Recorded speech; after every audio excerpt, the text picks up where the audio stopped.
ദായിൽ furniture and interior, Poozhinkunnu, Alathiyur.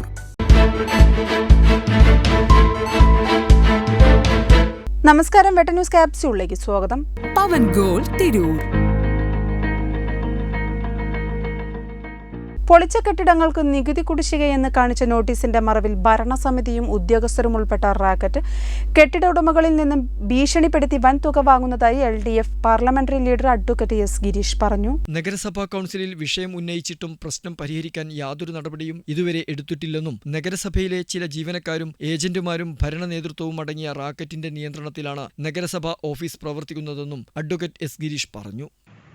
Business അവസാനിപ്പിച്ചു പോയ വ്യാപാര സ്ഥാപനങ്ങൾ, ആ വ്യാപാര സ്ഥാപനങ്ങൾക്ക് വീണ്ടും ലൈസൻസിനകത്ത് കുടിശ്ശികയുണ്ട്, ആ പണം അടയ്ക്കണം എന്ന് ആവശ്യപ്പെട്ടുകൊണ്ട് നോട്ടീസ് കൊടുക്കുകയാണ്. അപ്പോൾ ഈ കാര്യത്തിൽ മതിയായ തെളിവുകളുമായി വരുന്ന ആളുകളോട് പോലും തെളിവൊക്കെ നിങ്ങൾ കയ്യിൽ വെച്ചാൽ മതി, ആദ്യം പൈസ അടക്കാനുള്ള ഏർപ്പാടുണ്ടാക്കണം. അങ്ങനെ ഭയചകിതരായ പല ആളുകളും പണം അടച്ചിട്ടുണ്ട്.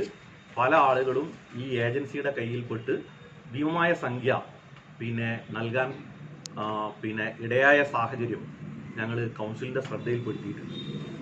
പക്ഷേ അതിൽ നഗരസഭ ഒരു ഉറച്ച തീരുമാനം എടുക്കാൻ നഗരസഭ അധികൃതർക്ക് സാധിക്കുന്നില്ല.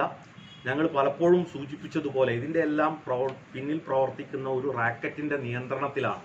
എന്നാൽ ഇത്തരം അനധികൃത നോട്ടീസുകൾ കിട്ടുന്നവർ അടയ്ക്കേണ്ടതില്ലെന്നും അവർക്ക് നിയമ നടപടികൾക്ക് പിന്തുണ നൽകുമെന്നും ഇതിന്റെ പേരിൽ ഏജന്റുമാർക്കോ നഗരസഭാ ഉദ്യോഗസ്ഥർക്കോ പണം കൊടുക്കേണ്ടതില്ലെന്നും LDF കൗൺസിലർമാർ പറഞ്ഞു. കേസ്മാർട്ടിന്റെ മറവിലും ജനങ്ങളെ ബുദ്ധിമുട്ടിക്കുന്നു. ഇതുമൂലം ആവശ്യങ്ങൾക്കായി എത്തുന്ന ജനങ്ങൾ ഒന്നും നടക്കാതെ തിരിച്ചു പോകുന്ന അവസ്ഥ. ഓഫീസ് പ്രവർത്തനം കുത്തഴിഞ്ഞു കിടക്കുന്നു. തെരുവ് വിളക്കുകൾ കത്തുന്നില്ല. 5 വർഷമായി നഗരം ഇരുട്ടിലാണ്. എന്നിട്ടും വിഷയത്തിൽ ഇടപെട്ട് ശാശ്വത പരിഹാരം കാണാൻ ഭരണ നേതൃത്വം ശ്രമിക്കുന്നില്ല. തെക്കുമുറി പുറ്റിലത്തറയിലെ ഗ്യാസ് ക്രിമിറ്റോറിയം തകരാറിലാണ്. വാർഷിക അറ്റകുറ്റപ്പണിക്ക് ഫണ്ട് വെക്കാത്തതിനാൽ ഇവ ശരിയായി നടക്കുന്നില്ല. നഗരസഭാ ഭരണസമിതിയുടെ ഇത്തരം അലംഭാവങ്ങൾക്കും ഉദാസീനതക്കുമെതിരെ ശക്തമായ പ്രതിഷേധം ഉയരുമെന്നും LDF കൗൺസിലർമാരായ V. Nandan, C. Najeebuddin, Anitha Kalleri, S. Shabeer Ali എന്നിവർ അറിയിച്ചു. വെട്ടം ന്യൂസ് തിരൂർ.